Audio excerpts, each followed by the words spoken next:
Hi దోస్తులు, మేమైతే ఫంక్షన్కి వెళ్తున్నాము. ఏం ఫంక్షన్ అనుకుంటున్నారా? పవన్ వాళ్ళ ఫ్రెండ్ ఎంగేజ్మెంట్కి వెళ్తున్నాము.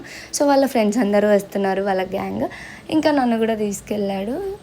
పోయిన తర్వాత బాగా ఎంజాయ్ చేసింది యోగ్న అయితే. వాళ్ళ గ్యాంగ్ అనమాట ఇది. నాతో కూడా చాలా అంటే చాలా బాగా కలిసిపోయారు. మీట్ అయింది ఫస్ట్ టైం అయినా సరే చాలా క్లోజ్ అయిపోయినారు. అండ్ ఇంకా మేము వెళ్ళే దారిలో అయితే ఒక ఇన్సిడెంట్ జరిగింది దోస్తులు. ఏ ఫంక్షన్ అయినా ఏ పెళ్ళైనా సరే ఒక ఇన్సిడెంట్ అనేది పక్కా ఒకరికి అంటే కొందరికి గుర్తుండిపోతుంది. అట్లా మీరు వెళ్ళే ఫంక్షన్స్లో మీ ఫ్యామిలీలో ఏమన్నా అట్లా జరిగి ఉంటే నాకు కామెంట్ చేయండి. ఇంకా యోగ్న అయితే ఫోటోగ్రాఫర్కి స్టిల్స్ ఇస్తుంది, క్యూట్ ఫొటోస్ అయితే దిగుతుంది. అండ్ ఇంకా అక్కడ సాంగ్స్ వస్తుంటే అసలు ఆగట్లేదు. ఇంకా తెలుసు కదా సాంగ్స్ అంటే మనకి ఎంత పిచ్చి అనేది. ఇంకా బాయ్ చెప్పే టైం అయితే వచ్చేసింది. ఇంకా అందరికీ సెండ్ ఆఫ్ ఇచ్చేసి వచ్చేస్తున్నాం, ఎందుకంటే ఎండలు ఘోరంగా ఉన్నాయి దోస్తులు అసలు. ఇంకా చూసేయండి, ఇంటికి వచ్చిన తర్వాత మేడం కాళ్ళు కడగండి అసలు ఇంట్లోకి వెళ్ళదు.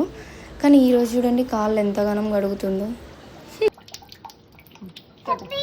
సబ్బు లేదు పదా అమ్మా.